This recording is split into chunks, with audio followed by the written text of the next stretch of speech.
Welcome everyone to episode 142 of Just Joshing. I am your host, Joshua Pantelleresco. I write stuff and podcast too. Today, my guest is young adult slash thriller author Kelly Charron. And Kelly was really fun to talk to.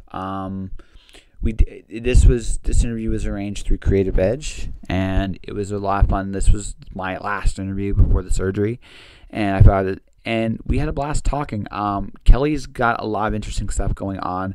I love that she literally changed genres between two books in the same series. And she did it in a very smart way. And we just talk about all the things we kind of hope for and wish for. And I think closing out this group of podcasts, I can't think of a better way to end it. So without further ado, let's go meet Kelly Charron.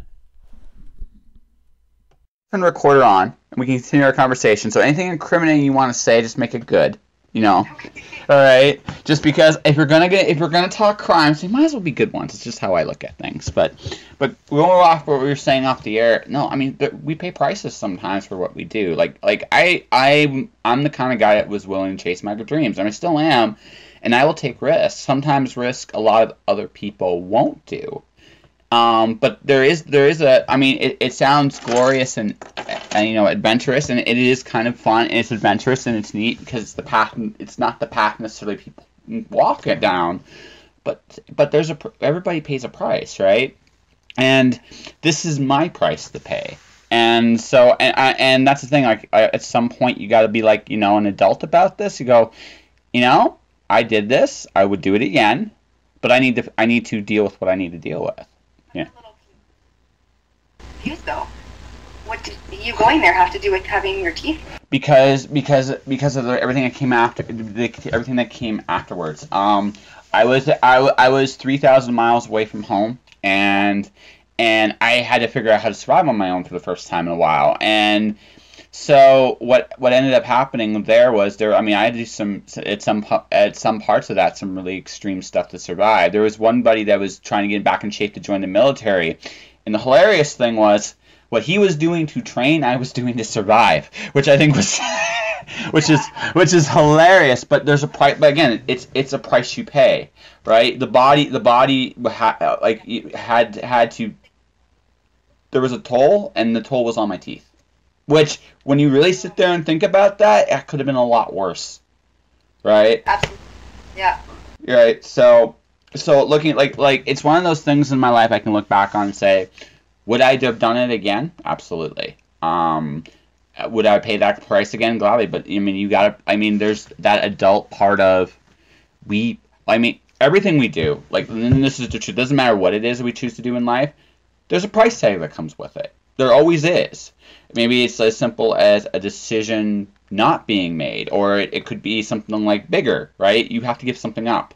And that's just the way life works.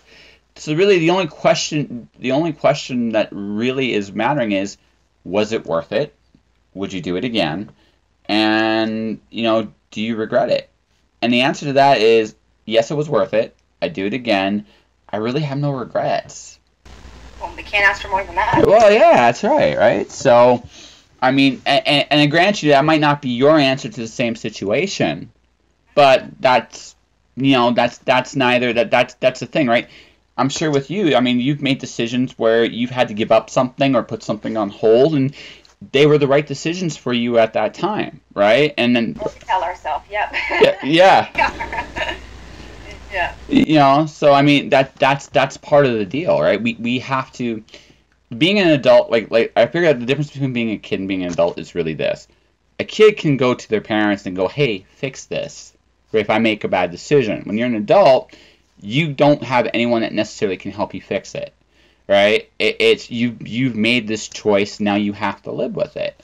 And you can make it better. It doesn't mean you have to stay in that situation, you know what I mean? But that's the thing, right? So with me, my goal in this life more than anything else is try to walk out with no regrets, or as few regrets as possible. Because I would rather say I screwed up royally, but I got to do everything I wanted to do, than I didn't screw up at all, but I did nothing I wanted to do. Great philosophy. I totally agree. Yeah. So that's enough about me. We gotta get to you at some point here. So,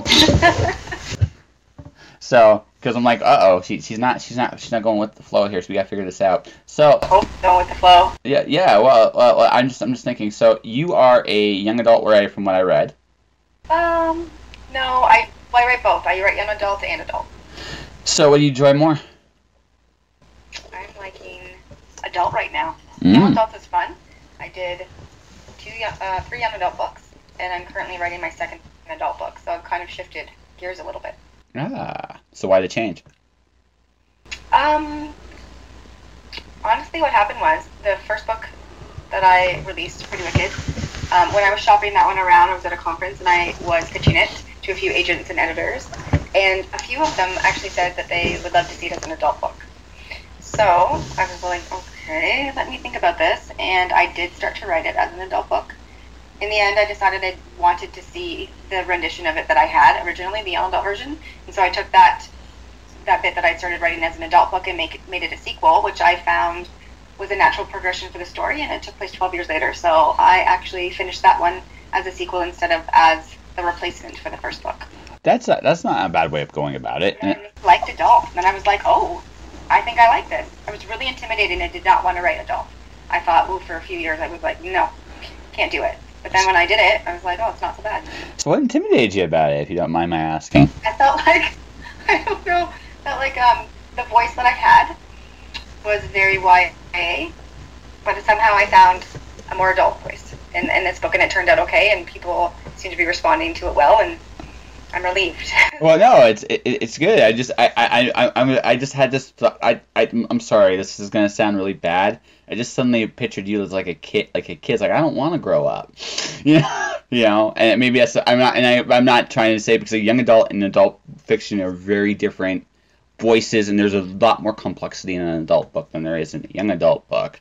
And so I know it's a daunting challenge, but it's just like there's a moment like, is she a kid at heart? It's like. Is that kind of, yeah. A huge chunk of that where I am a kid at heart. Yeah. Big time. But part of it was who's the character in your mind, and how old are they, and what's the story you want to tell. And so there are rare times when you can have a teenage protagonist in an adult book, but often you're going to be pigeonholed as it being a young adult book just because your protagonist or main characters happen to be under 18.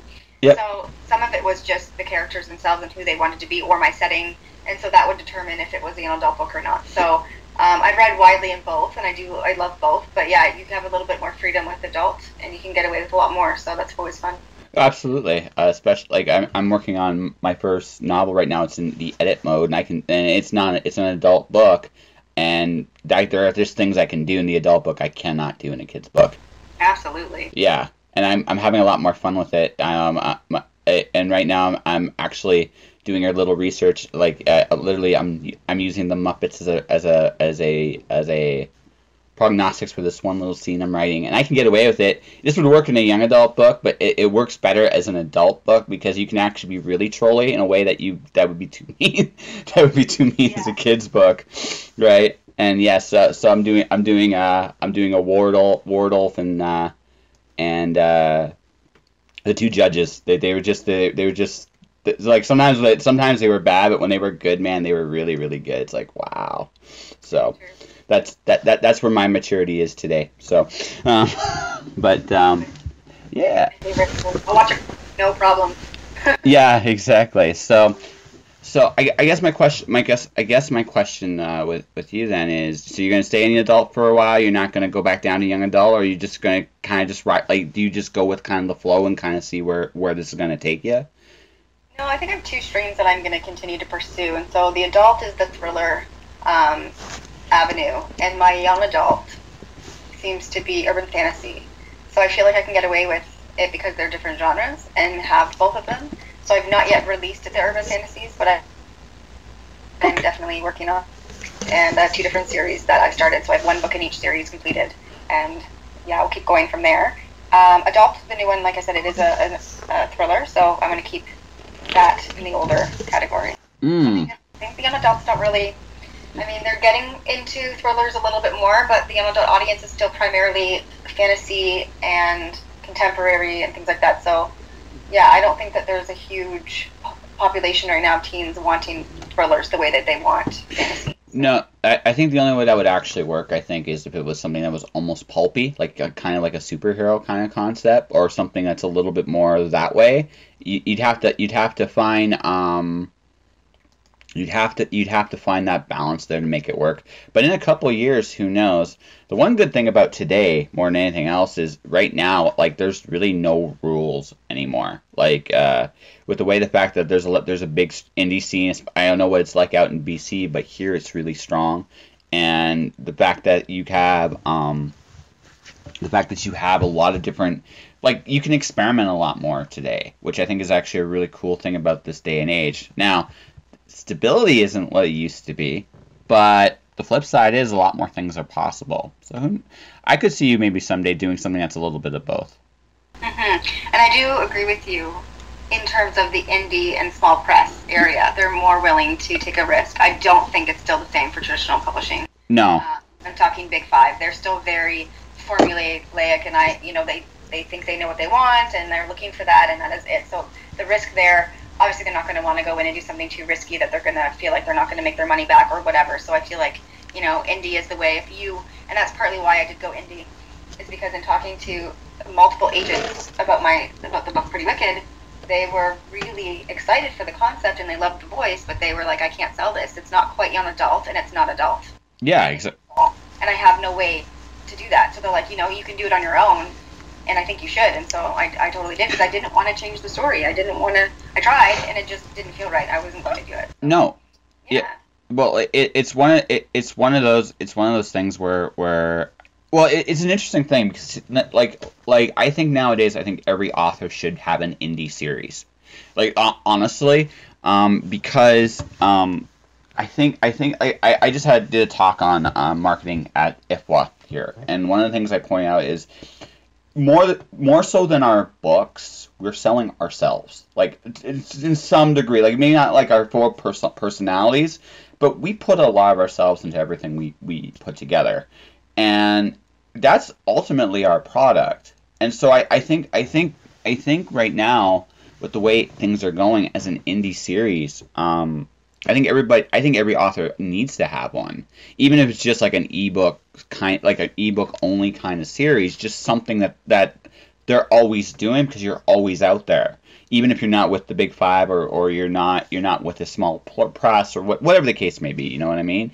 It's one of those things where I just kind of go you have to constantly build yourself more and more today, I think, than you did in the past, and that, I think, is the vehicle to do it. Yeah, I totally agree with you. Yeah.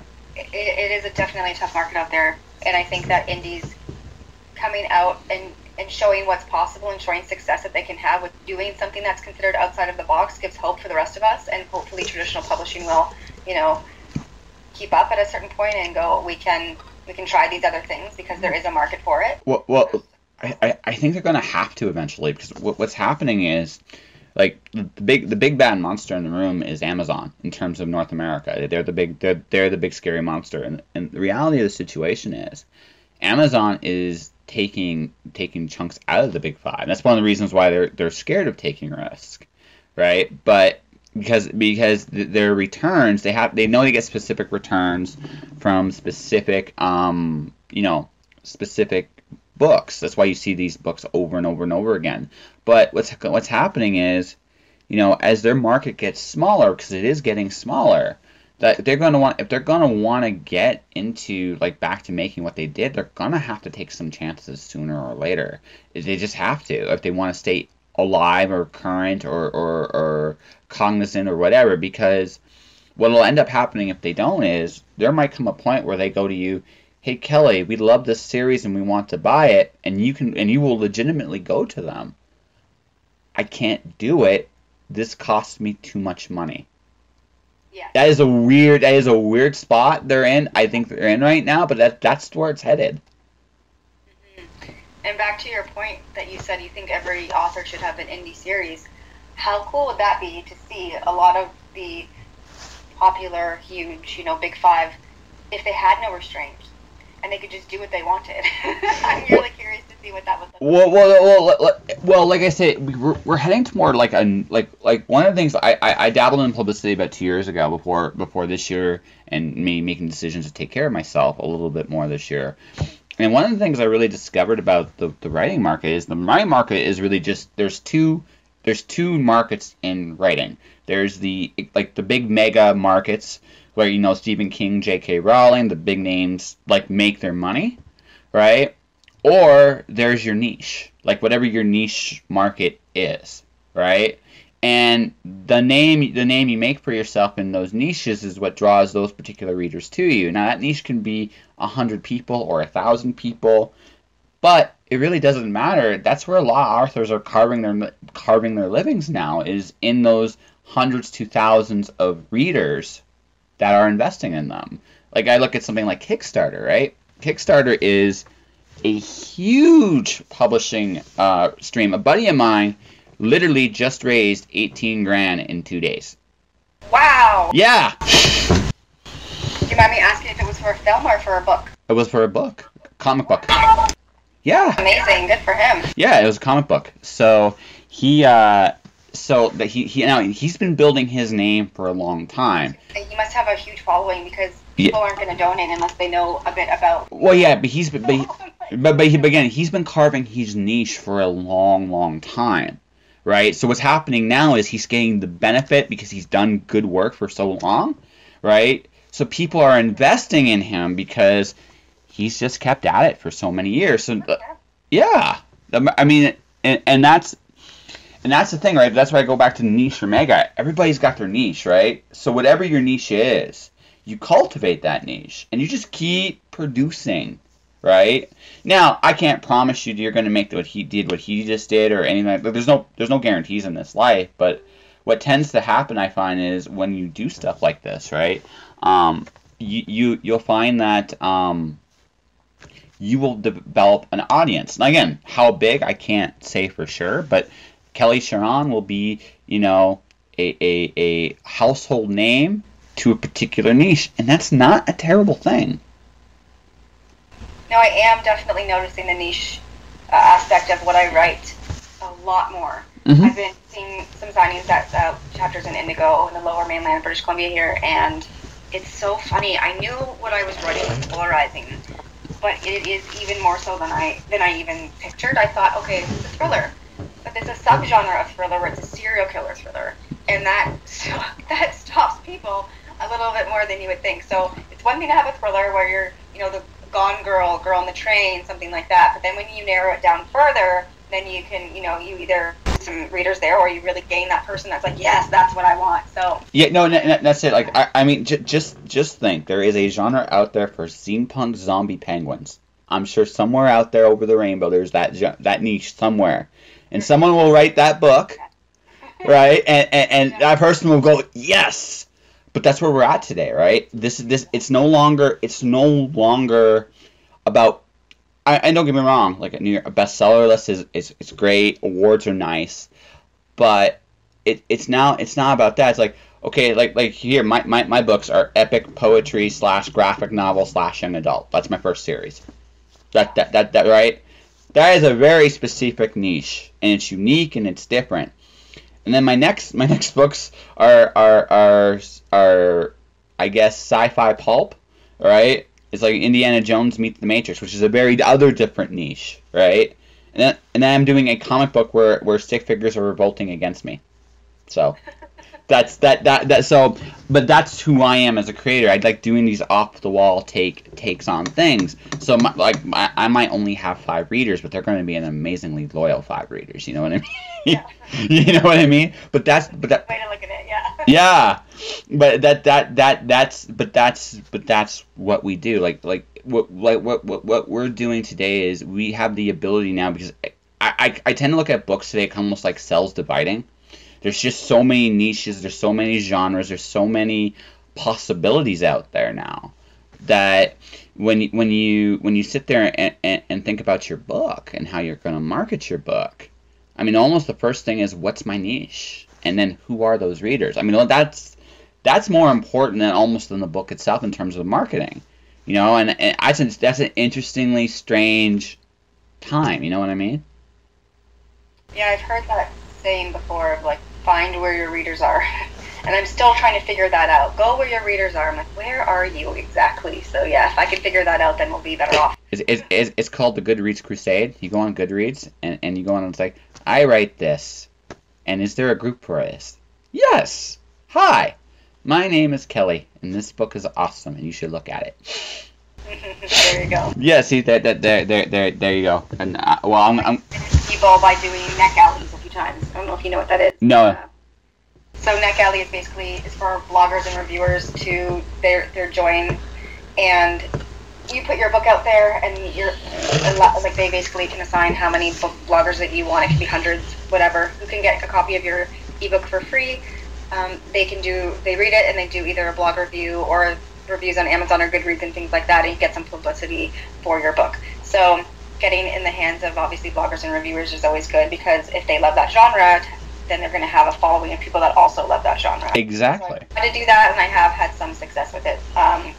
So that's good. Yeah, trying to do different things, looking at groups. I'm not one, and I have to get better at this, but I'm definitely not one for a lot of self-promotion. It's very awkward for me. We're writers. I think it is awkward to be like, hey, I have this. You might like it. My first inclination is always to be like, yes, I write this, but you don't have to, or you don't. No. So I actually did this conversation. It's like, you know what I hate about Twitter? Like, I absolutely hate about Twitter. When I follow somebody on Twitter and they send me a note to explain what their books are about, I don't care. The auto DM is awful. I want to know you as a person, and then if I like you as a person, I'll ask you about your book. Exactly. Sell me as soon as I add you as a friend. It drives me insane. You're not alone on that. No. Are you kidding? Randy McCharles was laughing his ass off when I did that in my presentation. So when I mentioned that, I hate that personally. But going back to what you just said, though, that's how you should market yourself. Like if you notice, I haven't asked a ton of questions about what your books are about, and the reason, and again, not because I'm not interested necessarily in your books, because I am, but I'm more interested in getting to know you as a person, because that, I think, is actually better marketing today. Because how do you separate yourself from the pack? Well, what's the most unique thing about you is you. There's no one else like you, and there's no one ever going to be like you again. So you might as well go out there and say, hi, I'm Kelly, or in my case, hi, I'm Josh. I write stuff, and I podcast too, and that's my tagline. And then I tell really bad jokes for a minute or two, and then I try to establish a dialogue. Because when I do that, I'm not selling you anymore. I'm a guy that happens to be selling.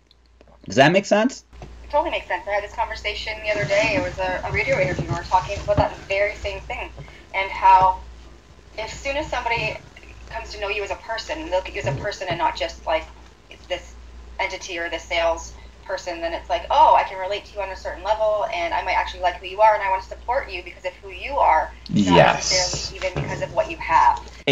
Exactly. So yes, I totally agree, and it's worked for me. There have been, people I've bought their books because while the book does look interesting, but I really like who they are as well, and I'm like, they're interesting, and they're an interesting person. I can't imagine what their book's going to be like. So it definitely does work that way as well. Well, I find that's the best, because again, I'm not now trying to sell anything. I'm just being myself. So I find that's far less work. I don't know about you, but I suck trying to pretend to be something I'm not. I can't do it. It just doesn't work very well. I come across very awkward, and I'm already awkward. So it makes it like even more so, and that's not the case. I'd just rather be myself. I'll be who I am, and if you like it, and we just talk and chat and try to, and when I can establish a connection or a dialogue, you might buy my book. Then again, you might not. You might not buy my book that time, but I'll see you again. And we'll talk, and we'll form some kind of friendship. And then it gets to the point where it's like, then you're not buying my stuff. You're just trying to support me for what I'm doing. And I think in the long term what every author should be trying to do today. It's not so much about your book. Don't get me wrong. You want to sell your books because you want people to read them and tell you you're awesome because you worked really hard on them. But you want people to support you. You don't necessarily want people to buy your products. I know that sounds like a weird like double, but it's just a different perspective. It is a different perspective, and I think there are good points and validity to all arguments on that side. We have to be realistic, and we are business people, and Absolutely. And I do. It's a funny thing because years ago I was talking to a friend, and it was like, people are like, oh, I want to write because I want to be read. And I was like, I want people to buy my books because I want them to read my stories. And I was like, that didn't cross my mind for a while. I was like, I want to write because I love writing. I like being in that world. I like discovering something really fun and hiding out for a while. And it's just, writing is such a passion of mine that, in order to keep doing it, then I need people to support me financially. No. Again, there is a pragmatic side to it, and you're absolutely right. There's that point where I need to eat. So could you please buy me? I love doing it. So for me, it's more of like, yeah. God, how can I keep writing? Because yes, I still have a day job, and I still have like other things that I have to do for income. But how can I, write more and fulfill that financially? And yes, it didn't even occur to me for a while. I was like, I guess other people are going to read it. They are going to read my stuff. And it was like a weird revelation where it's like, this isn't just for me anymore. I guess this goes out into the world. And so having feedback coming from people who have read the book, and I've gotten emails, and there's reviews and stuff on Amazon and Goodreads. Not a ton, but they're there, and it's really nice to see that somebody has taken taken the work and processed it and have something to say about it and have thought about it, and you're like, wow, it's a whole other level. It's like, it's not just about me and what I'm sharing, it's about what they have taken from it, and that's kind of cool. Absolutely. Edmonton Expo is really cool. Someone actually came up to me and reviewed my book to me. It's actually it was a neat little my first one. It was like, that's cool. I can't wait until my next series comes out, because it's a little more mainstream. I think I will get more people reading it, if for nothing else, because it's funnier. But it, like I said, it does go out there into the world. I'm going to ask this question for you. Why do you write? Like, why do you write? Like I said earlier, I just love it. I don't know why. I think escapism is part of it. I just love being in another world. I've always felt that I communicate a lot better than I do in speaking. So for me, it's communication, but it's also just sharing. It's almost like I was never really much for like a diary or journaling. So I think you take some of the things you're working through and you put that into characters, and you put that into those things into scenes, and you can create, it's like therapy. You just create an interesting, awesome world that's at first just for you, and I feel like that there's just something really special about that. And a lot of people, unless you do it, I think it's hard to understand unless you're drawn to do it. There are things that I think everyone has like a different creative outlet or something that they do to themselves, and for me it's writing. It just has been for years. No, it's cool. I have a theory. Do you want to hear it? Because this is why I write. I do. Okay, so my theory is this. You write to understand yourself better. On a subconscious level, probably. Yeah. Yeah, I would say probably you do. Or to get something out, because I wasn't one to really believe in theme for a long time. I was like, oh, God. But now that I've written 5 books, I can look back and go, yeah, there was a theme. There was a theme running in, I think, 3 or 4 of them that I didn't even realize was there. And I'm like, interesting. So, yeah, you're like, something's happening subconsciously, even if you're not realizing that it's happening on the page, until you can look back later and go, I guess I am either fascinated by something or working on something personally. So yeah, it comes out. That's really cool. Like for me, like my big themes so far seem to be freedom, like the desire to do what you want to do. Because much like I don't know about you, I feel like I'm too old for a day job. I felt I was too old for a day job when I was 25. It just seems like it gets in the way sometimes. Maybe I'm being like a complete spoiled brat saying that, but I'm like if I can get out of this working thing, just imagine all the other cool things I can do. But again, so like much like you, I have a day job. Much like you, I'm trying to create more time for myself. I think that's the real money in this world. I realized a long time ago that money does come and go. I'm not going to say it grows on trees. But acquiring money, if you want to do it, it's possible, right? You can't get your time back, and so everything I try to do is I try to do it where I have as much time as I can to do the things I feel called to do, and what I'm trying to do is, like I said, with writing, it's not just with books, but with the podcast and a few other things I'm doing. I'm trying to get my name as much out there as possible, so I don't necessarily have to do what I'm doing, and so for me, like these book, like I want to keep creating more stuff. I mean, whether it's books or comics or I'd like to do a movie someday. I think I am going to try to do a movie someday. But like these are one things I want to do, but I have to create that time, and that's kind of what I'm trying to do right now. And it sounds like that's like you're at that boat too, where you're doing great and wonderful things, and you want to do more of them. Yes, and I'm also at the point where I resent having to do the other things. Yes. Things to do, where I'm like, grr, I don't want to adult. I don't want to do those things. I just want to, write my books and do my research and be done with that. So, I don't know. No. Yeah, it's annoying when the job actually feels like it's in the way. Like, because I get, because, okay, so, like, this is a cool high for me. I get to talk to amazing people like yourself on a regular basis, all the time. And it's great. And then to come from that, then I have to go to my day job. It's like, it's such a bummer. Like, it's almost depressing. Yep, I hear ya. Yeah. And it's like, yeah, and you're like, I don't just do this, I also am this person. I don't even put my day job on my profile page. Neither do I. Yeah, I don't even do it. Two different identities, two different worlds. I actually have two different names for it, so. Well, I don't even have that. Every time Facebook tries, you can put your day job on here. I'm like, nope, I can't actually. Yep. It doesn't exist. That's right. I mean, you can. There to be a distinct for me from the author life to whatever else I'm doing. So yeah. I've had some friends who've used their legal name, and yeah, it's not been great. No. Creepy people contacting them or showing up places and day job things, and I'm just like, no, we're just not going to go there from the beginning. So. No, hey, I totally understand that. Well, okay, so someone tried to. I got black. Someone tried to blackmail me for the first time this year. I actually have a blackmail story now. Hopefully for the last time. Hopefully, but here's the. Well, I'm like the worst person to blackmail, legitimately, because it's not because I'm not gonna say I'm a saint, because I certainly am not a saint. It's just that I'm pretty guiltless about it. It's like I have no shame, so go for it. Yeah, exactly. Hell, I'll even tell you. I'll even spill the beans. Doesn't.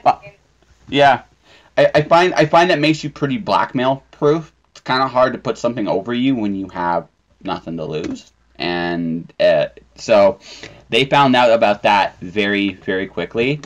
And I think my one friend goes, "You ruined a blackmailer's promising young career." It's like, yes, I did, and I have no shame of it. It's just fodder for another story. Exactly. Oh, I actually used that in the current story I'm working on.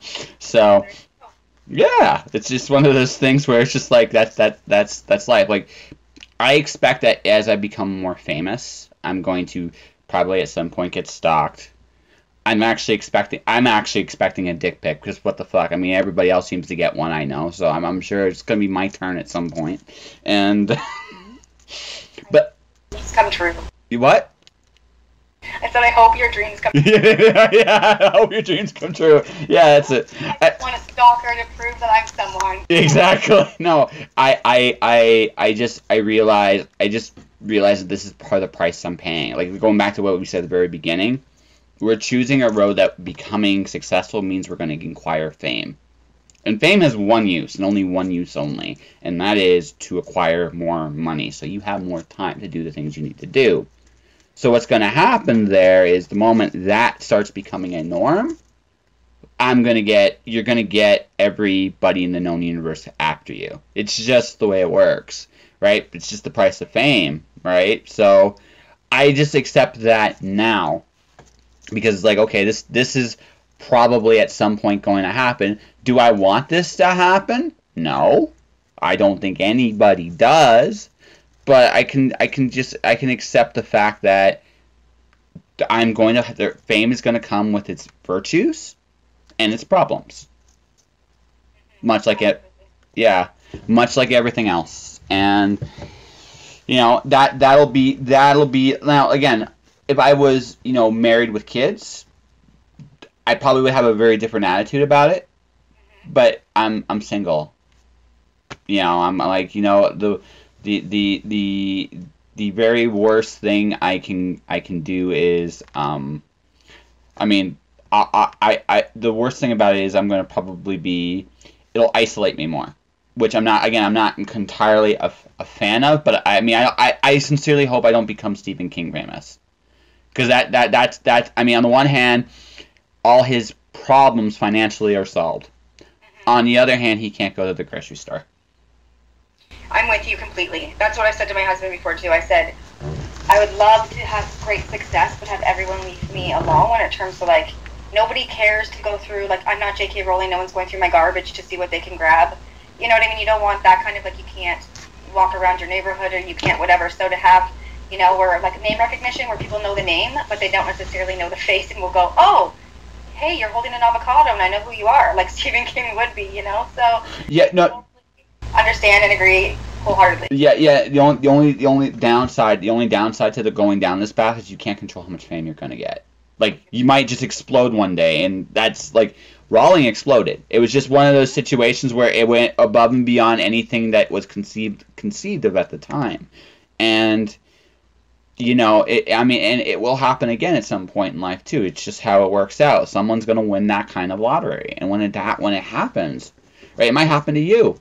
I mean, and that would be again. That's the fame at that point becomes kind of a glass bubble, which it sucks. But I mean, you can't. That's the again going back to the very beginning of what we talked about. We all are going to pay prices for what we choose to do. So the question at the end of the day is it what you want, right? Or is it do the good outweigh the bad? Yeah. I mean, that's it. There's always going to be a negative aspect to everything, even success.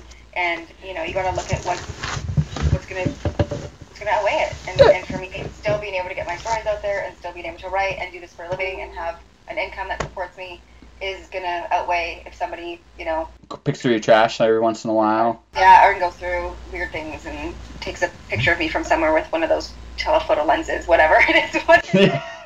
I doubt that'll ever happen.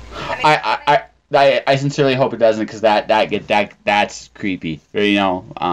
But I'm about like some of the novels that have had huge success, like Gone Girl. So we have Gillian Flynn, but how many people know what she looks like? Mm-hmm. You know, she's had massive success. I think she was on the bestseller list for like 5 years with that book, and you don't really like. I know what she looks like because I'm a fan of hers and I looked her up. But a lot of people would probably go, I know the book, I know the name, not have a clue of anything else. So that's, I think, the sweet spot where it's not like I know exactly what you look like and where you live and what kind of car you have and you know that kind of thing. So no.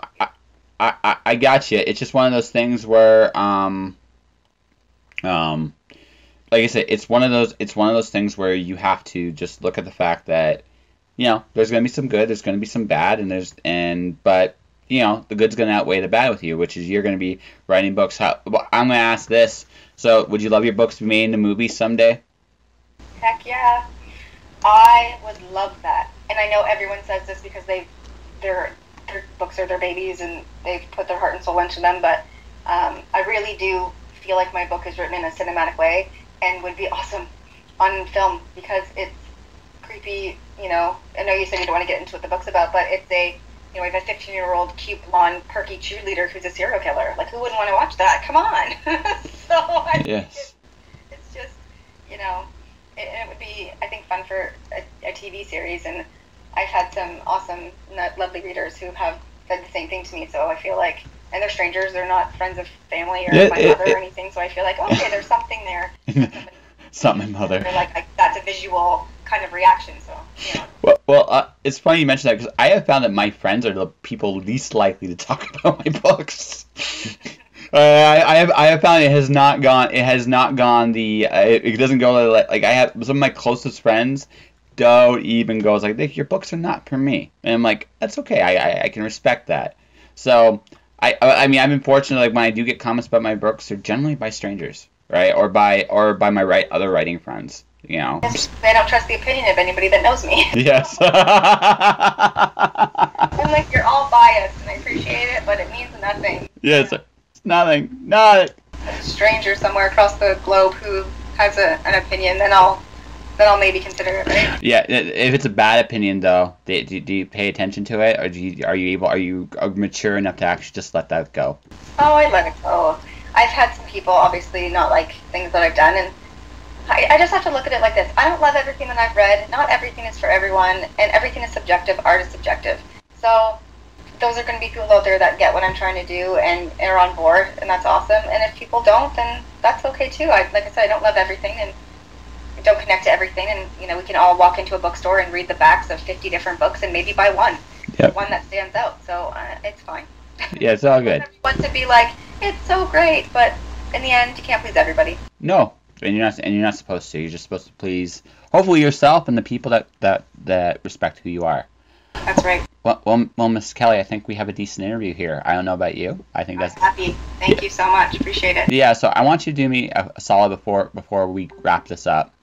So can you tell people about your current book, right? And can you also tell people where they can find you? Sure. So the newest release is called Wicked Follow. It's the sequel to the first book, Pretty Wicked. And it follows a woman named Ryan Wilkinson who has been in prison for 12 years for the murder of 5 people. And it shares the point of view back and forth with a forensic psychiatrist named Dr. Nancy Clayton. And when new evidence comes to light, there's a possibility for Ryan to get a commuted sentence and to get out. So it's kind of a psychological thriller and a cat and mouse type of game between these two characters, and it's a lot of fun. I think it's a lot of fun. And you can find me. I'm everywhere. I'm on Twitter, on Facebook, on Goodreads, and it's Kelly Charron. So last name is Charron, and I have a website on www.kellycharron.com. And that was my conversation with Kelly Charron. Thank you, Kelly, for closing out the year. And you should definitely check out her works and books. She was a cool conversation, and hopefully I'll get her back sometime next year on the show. Wow, 2017 is over.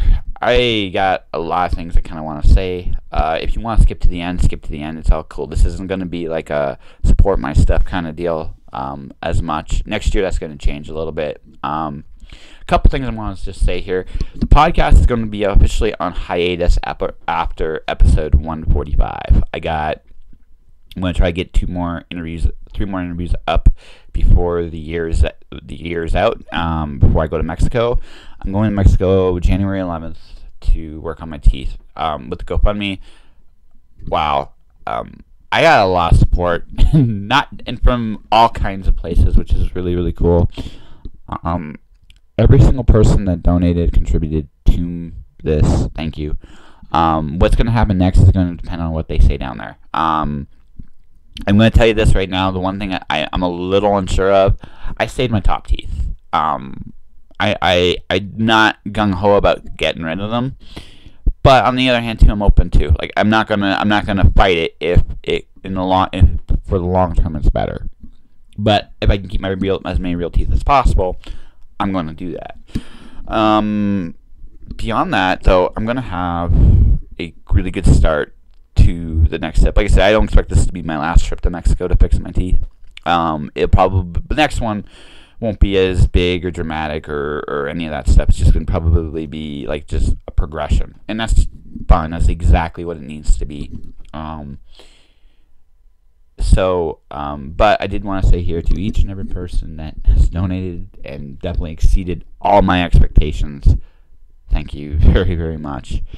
And I want to close off the year by saying a couple things. I had a lot of great conversations this year.